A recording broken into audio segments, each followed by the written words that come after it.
Bienvenidos a Café Budapest, el podcast del Instituto Juan de Mariana de conversaciones que yo mantengo con gente que me parece interesante, que aprecio. Hemos tardado muchísimo en reunirnos. Creo que nos conocimos en el homenaje a Antonio Escotado del verano pasado. O sea, han pasado 1 año y 2 meses. Exacto. Te lo propuse, me dijiste encantado, porque viniste, ¿no?, a este evento del Juan de Mariana. Y me dijiste encantado. Pero por diferentes situaciones personales no se ha dado hasta ahora. Bienvenido al Juan de Mariana, Encantado Pedro. de estar aquí, un placer. Y además, Café Budapest, pues me lo he escuchado muchas veces y me parece un lugar de referencia, vamos, de debate, y muy abierto y muy ameno. No te voy a presentar porque creo que no hace falta. Creo que mucha gente de liberales del Instituto Juan de Mariana te conocen porque ya has tenido varios debates con Paco Capella, con Bastos. Quiero decir, no eres alguien ajeno a nosotros. Con Rayo he tenido. Con Rayo, efectivamente. No eres alguien ajeno a nosotros. Ahora sí que es cierto que vienes de una escuela diferente a la nuestra y, bueno, tú sabes que dentro del liberalismo hay diferentes corrientes y el tema de la nación es siempre algo divisivo para nosotros, por diferentes razones, ¿no? Pero no lo es para ti. Tú tienes una opinión relativamente clara. Bueno, eres profesor de filosofía, conoces muchísima historia de la escuela de Oviedo de Gustavo Bueno. Entonces, yo te voy a hacer unas preguntas y ahí empezamos a conversar. Lo primero, ¿qué es España?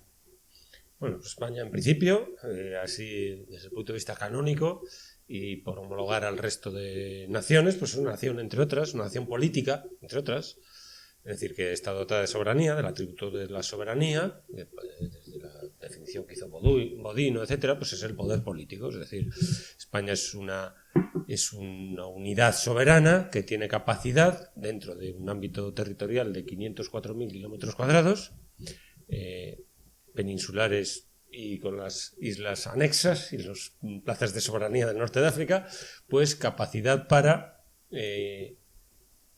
firmar una ley, hacer cumplir esa ley, hacer cumplirla y castigar al que no la cumple. Digamos que son los 3 poderes. Lo típico Bodino, soberanía, Montesquieu, territorio y población, ¿no? Exactamente.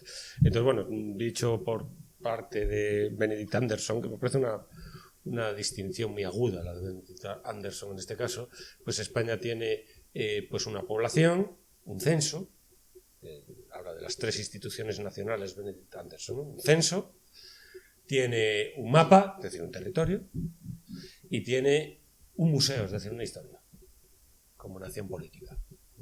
Hay que remontarse, pues ahí está la discusión. ¿Cuándo empieza España como nación política? Se empieza como muchas otras en el siglo XIX, pero, digamos, la nación política se basa en una nación previa. Entonces, ¿cuándo empieza esa nación previa? Es un poco la discusión que hay muchas veces, ¿no? La protonación, quizá.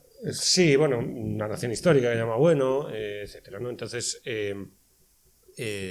España, dicho la pregunta que me has preguntado, ¿qué es España? Pues una nación política que actúa en un entorno constituido por 200 y pico otras naciones políticas, y España tiene pues un papel no despreciable o nada despreciable. 47 millones de habitantes, con una política exterior, una diplomacia, un poder federativo que llamaba Locke, pues bastante potente, no está mal, es capaz de reunir, digamos, a las naciones hispanoamericanas, tener como referencia, ser referente para las naciones hispanoamericanas, en fin, no es una nación despreciable. Es verdad que desde los últimos 2 siglos, precisamente cuando empieza como nación soberana, como nación política, Pedro, empieza a orbitar en torno a Inglaterra, Francia, en principio, en el siglo XIX, ¿no? En torno a París y a Londres, y en el siglo XX, pues, bueno, un intento ahí de Moscú y tal, pero fallido, y en torno a Washington, ahora mismo, ¿no? Orbita en torno a Washington o subordinada a Washington. Pero bueno, que no es una nación despreciable desde el punto de vista, como yo que sé, no es Djibouti, vamos a poner por todos mis respetos, ¿no? O Andorra. Estaba pensando en que pusieras una comparación, pero digo, Bueno, siempre puede haber alguien que se enfade, le Se pasó a enfade, Pedro sí. Sánchez, No sé creo, si ¿no? habrá alguien de a Djibouti Mariano, en la sala, creo que no. a Mariano Rajoy. No, has elegido uno pequeño y que no tiene mucha complicación. Hombre, a lo mejor bien. si digo Andorra ya se me ofenden algunos, porque ahí hay muchos youtubers, por lo visto, ¿no? Bueno, vamos a ver. ¿Andorra es parte de la nación política española? Bueno, ahora por lo visto, que han impuesto una norma, ayer o antes de ayer, que hay que hablar en catalán forzosamente, públicamente. O sea, que si no hablas en catalán, estás prácticamente exiliado de Andorra y tal. Que es obligatorio el catalán, vamos. Estamos a 15 de septiembre del 2023, lo digo. ¿No? Sí, porque sí, sí. al final la gente esto lo Ayer puede ver antes en de un ayer. año, en dos. Sí, bueno, sí. Si no es cierto, sabes que en los comentarios te Bueno, van a... pues que el rigorista ¿Desde de cuándo, las fechas. ¿Desde cuándo es España una nación política como tú lo entiendes? Y si quieres desarrollar qué es exactamente una nación política en tu forma de entenderlo. ¿Y desde cuándo es una nación histórica en la forma de entenderlo tuya o de Gustavo Bueno? O sea, para marcar estos dos hitos. Sí, mis fuentes son Gustavo Bueno. Gustavo Bueno, no fuente, porque Gustavo no es una fuente. Gustavo Bueno es un marco teórico, digámoslo así. Entonces, el marco teórico del que yo parto, efectivamente, es el de Gustavo Bueno, ¿no? Pero no porque sea Gustavo Bueno, no como argumento de autoridad, sino por el desarrollo que tiene esa idea y el recorrido que tiene, que es muy grande, ¿no? Es capaz de recoger pues, muchas acepciones del concepto de nación, las clasifica muy bien y se hace inteligible, digamos, esas nociones de nación que están en la historia. Entonces, la nación política española comienza pues, a partir de la Revolución Española, un concepto que se utilizó mucho en el siglo XIX y que hoy se perdió, ¿no? Hoy hablas de Revolución Española y nadie sabe muy bien de qué estás hablando. Pero en el siglo XIX, sin embargo, lo que es la Revolución de Cádiz, pues se le llamó así, Revolución Española. Hoy en día, la Revolución Francesa, todo el mundo tiene una fecha en la cabeza, hablando de la Revolución Francesa. La Revolución Española no tanto. Se debería de recuperar ese, yo reivindico, digamos. También sucede con la Revolución Americana o estadounidense, que se llama Guerra de la Independencia. Sí. Pero bueno, hombre, es algo más que una guerra de independencia, pero no es mucho más tampoco. Es decir, sí, se labra una serie de conceptos más o menos nuevos, pero es un desgajamiento. Si me habla de la Revolución Francesa es otra cosa. Yo creo que tiene mucho más alcance. ¿Y por qué la española sí que es revolución? Y la Revolución Española también tiene el mismo alcance que la francesa, digamos. Lo que pasa es que, bueno... Pero no que la americana. No, la americana es una escisión, se produce una secesión, digamos, y por lo tanto una fragmentación, digamos, de una nación constituida previamente que es la inglesa, ¿no? Pero ya hay precedentes, digamos, en el propio parlamentarismo inglés, es otra cosa distinta. Y entonces se produce una escisión, digamos, y comienza una nación nueva a partir de otra. Pero políticamente tiene algunos efectos, pero no es significativo, no es una gran transformación. La Revolución Francesa se produce el concepto de nación política, y esto es otra cosa completamente diferente. Es verdad que el people, la palabra people en Estados Unidos y tal, cobra un sesgo importante. People ahí se parece al concepto de nación, pero el alcance que tienen en Francia y la caída del antiguo régimen no lo tienen en Estados Unidos, porque no hay un antiguo régimen que cae, digamos. Sin embargo, en Francia se liquida el antiguo régimen. ¿Reconoces a Rousseau como Sí, Rousseau, clave en esto? Sí, por supuesto, Rousseau, pero bueno. A mí me da mucha tirria, lo verás ahora, sí. Pero lo reconoces general como... de Rousseau, pues una fuente importante, por supuesto. Pero ahí está, sí, es decir, hay otras fuentes ahí muy... Vamos a ver, ¿qué es la nación política? ¿Por qué nación política? Y además... Porque es un adjetivo. Se habla de naciones... Sí, el concepto... vamos a ver, ¿qué ocurre en Francia en 1789 como para que podamos hablar de una transformación revolucionaria? Pues ocurre lo siguiente.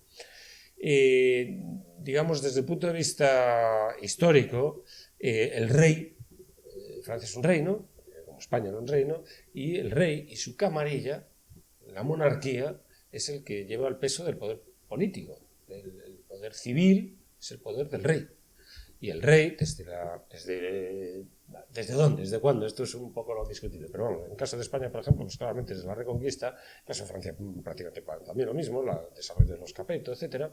El rey es el que reparte prebendas, es el que va repartiendo juego político, digámoslo así. El que reparte los fueros, el que reparte las franquicias, el que reparte todo, absolutamente. Y entonces, el rey es el poder político.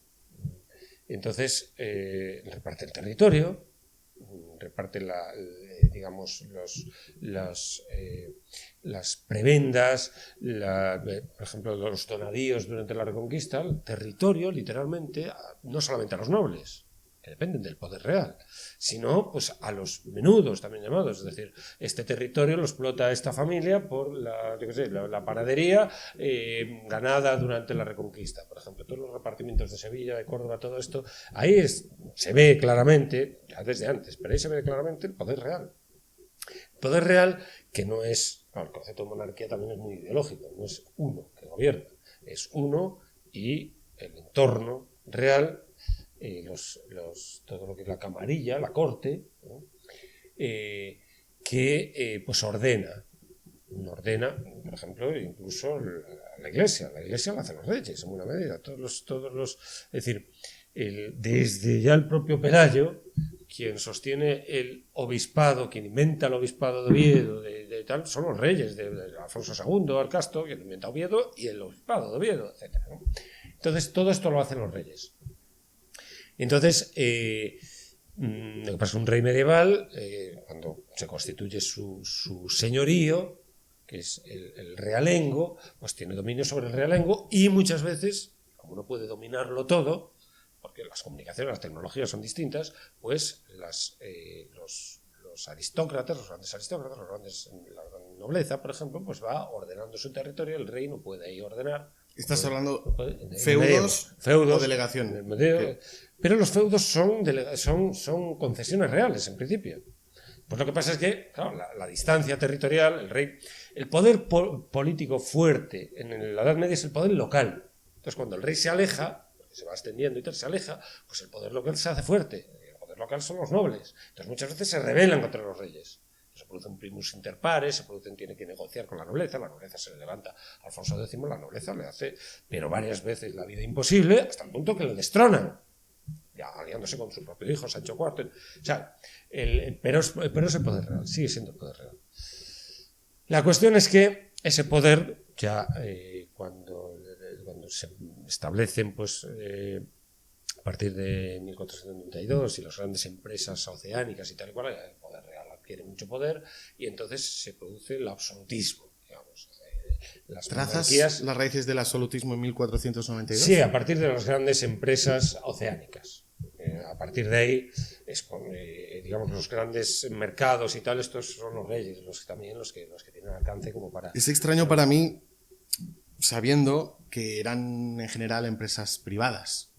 Bueno, pero por ejemplo... No empresas privadas como las entendemos hoy en día, que eran, pues bueno, iniciativas... Pero, por ejemplo, la moneda. Alfonso X lo primero que hace es tener que dominar la moneda, porque la moneda se le iba, y entonces tiene que hacer... Esto nos suena mucho a los liberales aquí en esta casa, ¿no? Sí, este intento. Pues, claro, pero ahí se ve como el poder político domina perfectamente, se le va de las manos, no consigue, pero tiene que hacer una modificación a la moneda, un intervencionismo político, por supuesto. Por ejemplo, pone impuestos sobre los... bueno, no es que ponga impuestos, que sencillamente no se puede comerciar con bienes suntuosos. Prohíbe la comercialización. Consumo de bienes suntuosos lo prohíbe absolutamente Alfonso X. Alfonso X, estamos hablando de 1200, cuando accede al poder, 1252. Tiene que intervenir en la moneda, por supuesto. Entonces, y es lo primero que hace, además, porque había una crisis económica muy fuerte por culpa de que la moneda está muy devaluada. Entonces, tiene que intervenir, lo primero que hace. Entonces, el intervencionismo político es total y absoluto, en todo. Este concepto de intervencionismo es un concepto liberal moderno. Ahí no se ponía en cuestión esto, en principio. Sin había embargo, oposición, por supuesto. ¿no? Sí. Bueno, en esa época los impuestos eran muy moderados, ¿no? Pues el diezmo para la Iglesia, bueno, el décimo real, todo esto, y no... La regulación llegaba hasta donde llegaba, porque como tú dices, tecnológicamente no había la posibilidad de tener el intervencionismo como lo entendemos ahora los liberales y que tú estás familiarizado a lo que nos referimos con ello, ¿no? El tema de el 95% de lo que sucede de aquí afuera está regulado de una forma u otra. Vamos a ver. Y los impuestos, según, bueno, esto puede quedar polémica, según cómo se miren, si incluyes el IVA, la doble repercusión puede llegar más del 50% en España. O sea, la diferencia es abismal. Quizá por falta de tecnología, quizá si hubiera tenido esa tecnología, ese alcance, hubieran intentado lo mismo. No lo niego, pero obviamente la sensación del, bueno, pues, el siervo de la gleba de esa época, más luego el siervo del monarca, hasta llegar al ciudadano, que es quizá la Revolución Francesa, la experiencia es completamente diferente. Vamos a ver, para empezar, a partir de la Revolución Francesa, precisamente la Revolución Española, la única institución que impone tributos es el Estado. Es el Poder Civil. Eso es una de las reformas más importantes, que no se suele tener en cuenta. Es una de las reformas más importantes que supone la nación política. La única instancia que impone impuestos es el Estado. Poder Civil. Ni la Iglesia, ni los nobles, ni la nobleza impone impuestos a partir de ese momento. Precisamente que elimina. Es la caída del antiguo régimen. Hasta ese momento había tributos de todo tipo y de una variedad enorme. Y lo que hace la Revolución Francesa y la Revolución Española es homogenizar. Precisamente el tributo es una de las reformas revolucionarias más importantes. Es la homogenización de los tributos. El IRPF es una revolución. De Felipe González. Puesto la renta de las personas físicas es un auténtico, digamos, su imposición es un auténtico proceso revolucionario porque homogeniza absolutamente todo. Sí, en función de los ingresos y tal, pero es una homogenización que se produce ahí. Y después, impuestos indirectos, por supuesto, también hay homogenización bastante en la entrada de Europa y tal, el IVA. Es una homogenización muy grande. Los impuestos indirectos eran tremendos. O sea, los tributos en el antiguo régimen eran una complejidad extraordinaria y eran enormes. Eso de que era un menor, no. Bueno, en la catedral de Chartres, o la de Chartres, donde se ponen los reyes franceses, se ponían el oil, ¿no? El aceite se lo ponían en Chartres. La catedral de Chartres, para hacer la catedral gótica, se le subieron los impuestos de una manera tremenda al pueblo llano, que hubo un auténtico linchamiento de los obispos, del obispado, que fueron a por ellos. Y el Poder Civil tuvo que castigar, por supuesto, y mataron no sé cuántos. Las revueltas que hubo de los impuestos de la Iglesia. O sea, que eso de que la imposición tributaria actual es mucho más fuerte que... Para nada. Eso es un mito. Pero liberal. también una cosa es lo que está escrito, bueno, lo acepto, pero lo que está escrito es una cosa. Imaginemos que subimos realmente todo lo que estaba escrito a lo que realmente se podía conseguir. En esa época, por tecnología o porque no había un censo, claro. Bueno, no, por claro, ejemplo. está en proporción a la catedral de Chartres no está mal, ¿eh? No está mal, pero la M30 es más cara. También, sí, tal. La M30 es más cara, o la T4. La obra tecnológica de o el ejército español, aunque está decimado en la actualidad, pero este ejército español, esto no se podía hacer en esa época. Había que ir a cada... ¿no? El ejército, por ejemplo, la nobleza es el ejército. Alfonso X depende absolutamente de la nobleza. Y es el poder de la nobleza. Los tanques son la nobleza. Y la única manera de enfrentarte a la nobleza es otra nobleza. Es la otra nobleza. Tienes que jugar con la nobleza. Porque no tiene tanques. Los tanques son la nobleza. La caballería. Eso es la nobleza. Entonces no tiene que pagarles. Tiene que darle réditos. Tiene que darle muchas Algo cosas. Hay que darles, ¿no? para que... Pero bueno, estamos en ¿Qué pasa? La edad contemporánea. ¿Qué es la edad contemporánea? Que abre la edad contemporánea, precisamente. Que el poder político ya no es la monarquía. La monarquía se hunde. La monarquía absoluta, digamos, el absolutismo, el antiguo régimen, se hunde económicamente. Es lo que sucede a Francia. Francia tiene que convocar los estados generales porque no resiste económicamente. O sea, gasta más de lo que ingresa, sencillamente. Entonces tiene que hacer una reforma en la renta. Necker, el ministro de Finanzas, el que lleva la voz cantante en los Estados Generales.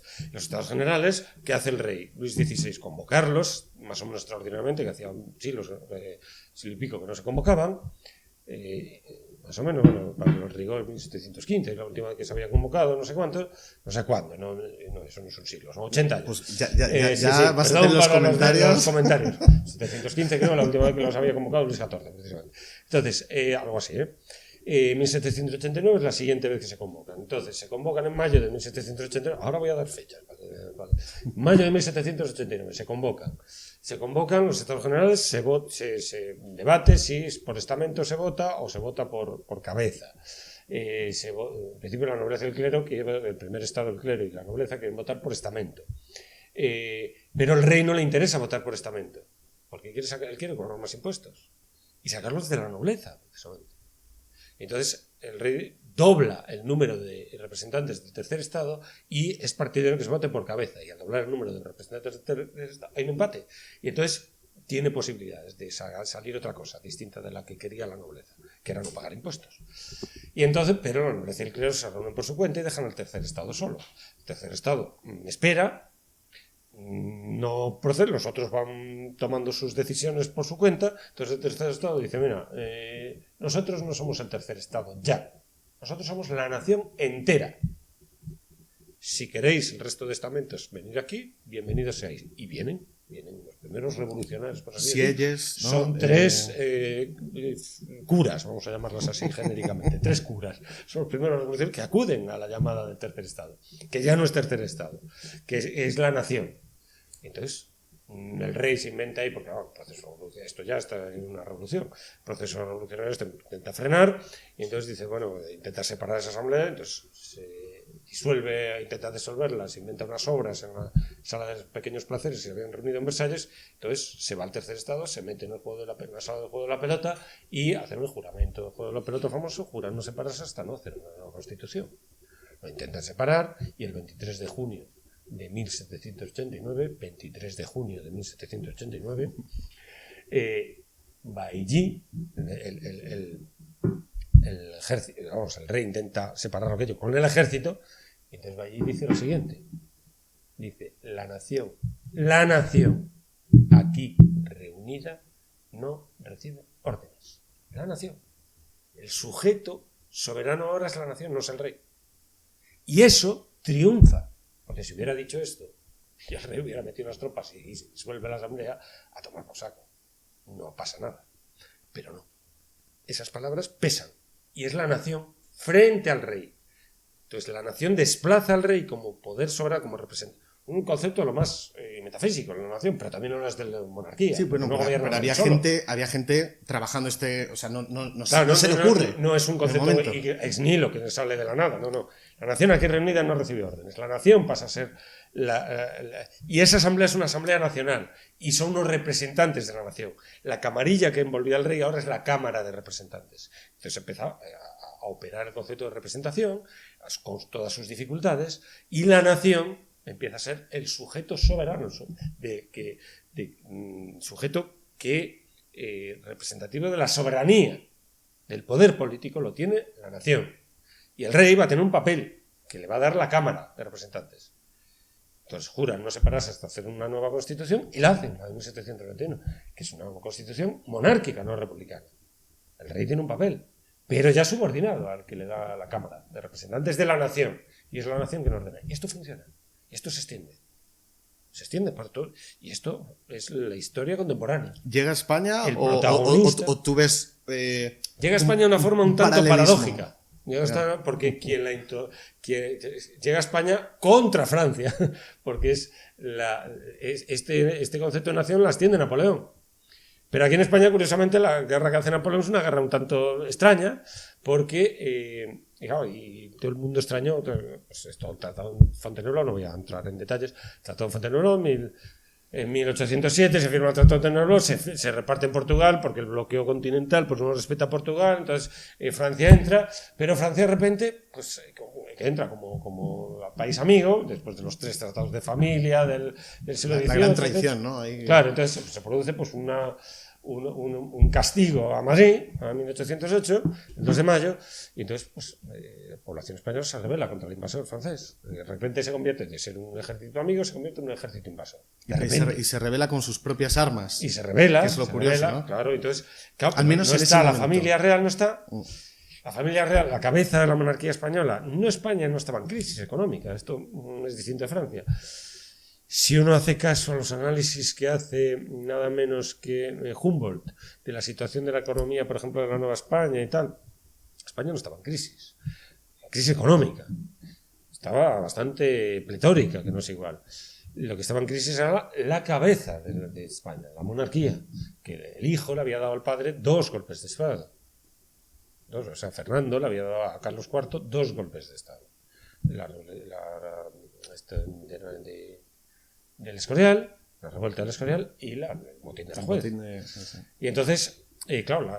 es ahí la historia esta de la alfombra, ¿no? Exacto, está Godoy metido. Que alguien curioso busque esto, es muy divertida. Godoy que sobrevive a todo esto. Godoy parece que se murió en 1815, pero Godoy sobrevivió, estuvo allí de coleccionista en Francia y tal. Murió en 1800, muy tarde, Godoy murió en 1850 y tantos, algo así. Más fechas des, más te van a funar, sí, más me van a funar. Estás jugando con fuego ahí. Coleccionista y tal, sí. Yo creo que vivió la 1800, si no la de 1830 a 1848, creo que llegó a vivir en esa... No lo sé ahora mismo, igual me estoy colando, es la 1830 la que vivió. Borra esto. Bueno, el caso es que, no me acuerdo cuándo murió Godoy, pero bueno, bastante tardíamente. El caso es que ahí se produce un proceso, al no estar descabezada España, la monarquía en crisis, y además en Bayona y tal, pues se produce un proceso más o menos inspirado por todos los Juan de Mariana, por los jesuitas y demás, de todo el poder civil y el sujeto, el pueblo como sujeto soberano, que esto ya viene de Alfonso X, por otro lado. Pues toda la política de las juntas y de las cortes. Entonces, pues en las cortes se debate todo el concepto de soberanía nacional y se defiende la soberanía nacional y se firma la soberanía nacional. En septiembre de 1810 el decreto de la nación como soberana. Y esto pasa a la Constitución de Cádiz en 1812 y la nación es la soberana. En ese momento... La reunión de todos los españoles de ambos hemisferios. Todos los españoles. Es decir, se rompe la sociedad estamentaria. En ese momento, que es el punto que tú identificas como el paso de la nación histórica a la nación política, eran todos, como tú dices, de los dos hemisferios. De los dos, de ambos hemisferios. ¿No? Vale, sentamos esta base para luego una pregunta te voy a hacer, a ver si te puedo pillar. Por retroceder un momento, la nación histórica española, yo en un vídeo que además recuerdo enviárselo a un amigo asturiano que está viviendo en Asia para molestarlo porque es asturiano pero es anti-español y es casi independentista asturiano. Un saludo si está viendo esto. Le molestó mucho porque tú decías que en Alfonso X, digamos, bueno, sale ya el pastel de lo que es el proyecto de España como nación histórica, pero que viene de bastante antes y que el origen es Asturias, el Reino de León y demás. También te mantienes en que ese es el origen histórico. Sí, porque claro, ¿cuál es la diferencia entonces entre nación política e histórica? La nación política, toda nación política surge en el siglo finales del XVIII. ¿Y qué implica una y otra las diferencias? Toda nación política, toda, necesariamente, cualquiera que sitúe la nación política en el siglo XIII es un anacronismo, porque el criterio es que la nación cobra sentido o poder soberano frente a las monarquías, y esto ocurre en todas partes. Incluyendo Inglaterra, en parte. Inglaterra es un proceso un poquito más complejo, si se quiere, pero porque es el concepto de people, tal, el parlamentarismo. En Inglaterra tiene una serie de variantes ahí, tanto singulares, pero al final cuaja de la misma manera.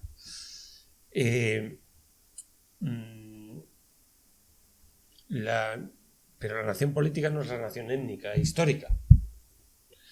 La nación étnica, digamos, es decir, la gens, los españoles, el conjunto de los españoles no surge en 1812, obviamente.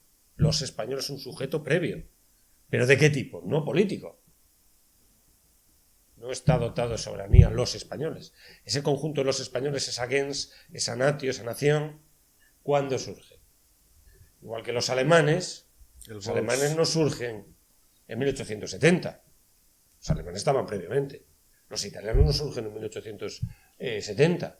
No, y hay gente que se refiere a ellos como alemanes, estén unidos políticamente o no, o los italianos, en Italia les llaman tedescos despectivamente, o los españoles, como los del sur de Francia, como se referían a esos que estaban al otro lado de los Pirineos, cuando no había ninguna unión en ese momento. Ninguna unión política.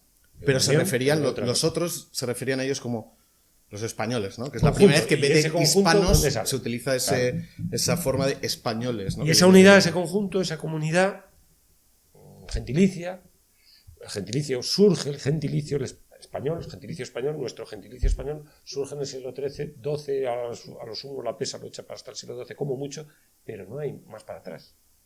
Es un gentilicio de origen provenzal, es un Es decir, provenzalismo. Occitania, ¿no? Todo esto, que son los que se refieren como estos católicos que están Que ahí están al debajo. otro lado. Exacto. Esos cristianos que están al otro lado.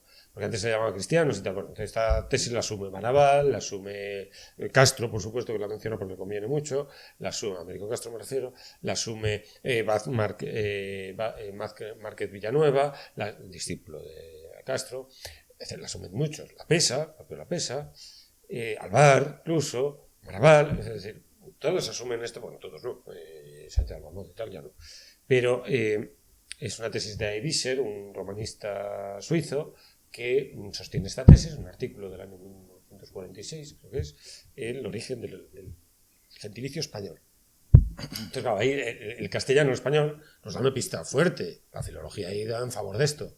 Es decir, el gentilicio español, ese nombre, porque las cosas tienen un nombre. ¿Y cuándo surge el nombre español? Pues no va más atrás del siglo XIII. Entonces, vamos a un peso muy grande. No, español, como lo de antes era hispanos. Hispanos, cristianos, se les llamaba También, cristianos peninsulares, pero no españoles propiamente dicho. Por supuesto, castellanos, aragoneses, todos esos nombres leoneses, todos esos nombres sí que están antes, gallegos, y todas esas naciones periféricas que llaman periféricas a la unidad política que empieza a ser el Reino de Asturias. Entonces, el Reino de Asturias se constituye y empieza a avanzar, y empieza a cohesionar y a convocar a todos esos pueblos que estaban ahí, que habían sido influidos por Roma, los galaicos, los vascones, pero que a partir de la unidad política de Asturias empiezan a llamarse de otra manera. Empiezan a llamarse gallegos, vascos, no vascones y galaicos, sino gallegos, vascos, etcétera, asturianos, santanderinos o montañeses, si se quiere, y van cohesionando, según va avanzando la Reconquista, van incorporándose a eso, que finalmente, en el siglo XII-XIII, se empiezan a llamar españoles, que se llaman desde los Pirineos para el otro lado. Se empiezan a llamar españoles porque recubren, precisamente a finales del siglo XIII, a finales del siglo XII, principios del XIII, es cuando se recubre finalmente, sobre todo con la conquista de Sevilla particularmente, en 1248, el 23 de noviembre de 1248, conquista de Sevilla, en cumpleaños de Alfonso X además, que era infante en ese momento, y es 1248, 1236 Córdoba, 1248 Sevilla, y finalmente se llega al punto final, a Tarifa, se llega hasta ahí y se reconquista, el concepto de reconquista un tanto ideológico, un concepto goticista, y disputado, no vas a entrar ahora, pero que digamos que es lo que está justificando eso, y el señorío de Rodrigo se conquista ahí, pero hay que ir más allá, ir al otro lado. Una pregunta, porque a mí hay algo ahí que me descuadra, ¿no? Portugal, entonces, eran españoles, sí, y forma parte de la nación histórica española, aunque al final no se integró en la nación política española, y los gustavobuenistas, si se me permite, les tratan de una de las primeras naciones políticas y de las más, ¿no? Claro, pero como política. Me defiendes que, como nación histórica, Portugal es nación histórica española y punto. Son españoles, digamos, desde el punto de vista del gentilicio. Los gentilicios son españoles. Esto lo dice Camões, joder, vamos a negar que a Camões. A ver qué portugués es capaz de negar a Camões. Que Camões habla de ellos como españoles. Alguna habrá. Si son españoles, se negarán entre ellos, pues es nuestra. Sí, lo que pasa es que como sociedad política se forma, a la altura de la descendencia de Alfonso VI, se forma una sociedad política diferente, que es Portugal como señorío, se va conformando. Y, claro, Portugal, por ejemplo, claro, los lusitanos, los lusitanos no tiene que ver, es como, de la misma manera, España es a Hispania lo que Portugal a Lusitania, es decir, ni siquiera las fronteras coincidieron, la capital de la Lusitania era Mérida. Entonces, lo que pasa es que aquí se constituye efectivamente una sociedad política que termina produciéndose una gemación y termina siendo un país distinto. Una nación política diferente, naturalmente que sí. Pero no histórica. Pero no histórica. Eso es. Entonces Portugal es una prueba de que la nación política y la nación histórica no son la misma. Desde el punto de vista, la nación histórica es España, en la que estaba metida Portugal. De hecho, el Colegio de los Españoles, una prueba más en este sentido, el Colegio de los Españoles, fundado por Gil Albornoz en 1362. Voy a arriesgar ahí. Hay que arriesgar en la vida. Aquí venimos a arriesgarnos, ¿sí, no? Exacto. Por Gil de Albornoz en el siglo XIV se fundó el Colegio de los Españoles en Bolonia, que solo podían estudiar españoles. ¿Y quiénes eran españoles? Ahí tenía muy claro quiénes eran españoles. ¿Quiénes eran españoles? Los aragoneses eran españoles, porque iban a estudiar. Y los portugueses también. Podían estudiar los portugueses en ese colegio. Y el Colegio de los Españoles, el Colegio de España, que sigue estando en la actualidad funcionando. El Colegio de España en Bolonia.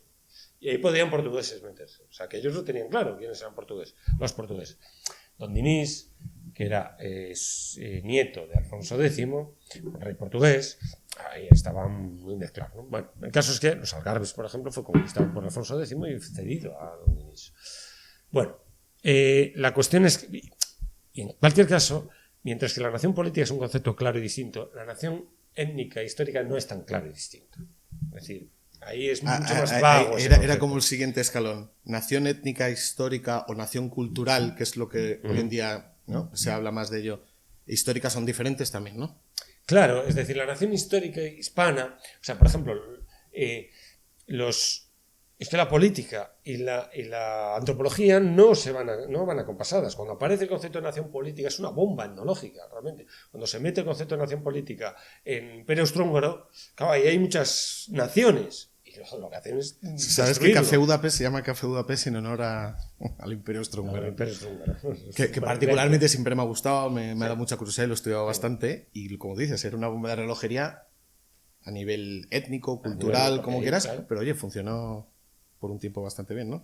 Sí, pero lo que pasa es que en cuanto se mete el concepto de nación política en el este, aquello se deshace, y en Turquía exactamente igual. ¿Por qué? El kemalismo va sobreviviendo. ¿Por qué? Esto es yo creo, una buena pregunta. ¿Por qué, digamos, el hecho de la nación, que en ese momento era una nación, podemos decir, histórica, no hablo de étnica ni cultural, ¿no? Porque eso, obviamente el Imperio Austrohúngaro no lo tenía, ni el otomano. ¿Por qué hace falta igualar o acercar lo máximo posible las nuevas naciones políticas a las naciones culturales y étnicas y no a la histórica? Porque no a lo que se ha ido formando durante 150, 200, 300 años. El concepto de nación es un concepto antropológico.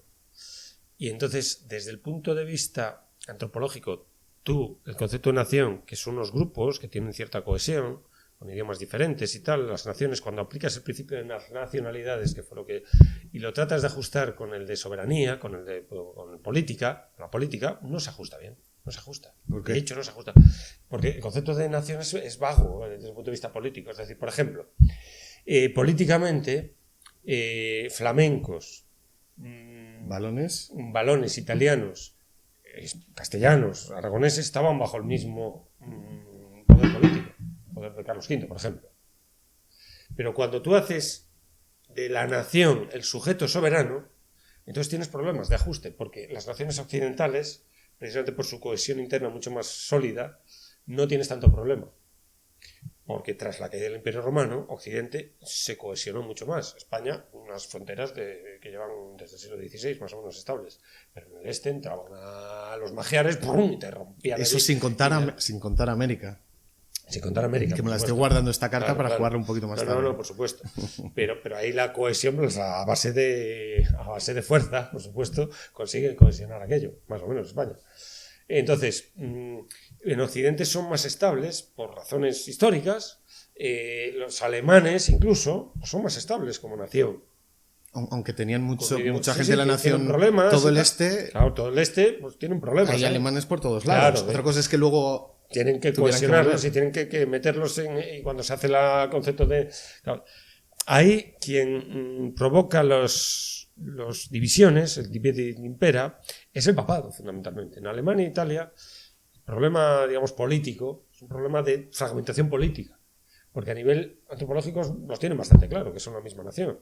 Pero sin embargo políticamente son ducados, porque ahí al papado no le interesa, es el papado quien, digamos, mete el virus de la disidencia y la división política. Estoy mirando para el reloj, dentro de minutos me tengo que ir. Y en Italia igual, o sea, es el imperio, la lucha del papado de imperio es lo que hace que Italia y Alemania... Ahora, cuando se mete el concepto de nación... peleando estos dos... Pero cuando el concepto de nación surge, la cohesión nacional de Italia y Alemania produce el jingoísmo, produce unos nacionalismos más brutales. El jingoísmo más exacerbado, particularmente Alemania. Alemania Alex, vale, por encima de Iba a todo. pedirte que lo definieras, pero bueno, lo dejamos para que los curiosos Vale, busquen. sí. Se escribe jingoísmo. Jingoísmo, sí, para, sí, ¿no? un concepto de origen británico y tal, más bien. Y hacemos una pausa Hacemos y una pausa. mañana seguimos. Mañana ¿no? seguimos. Muchas gracias.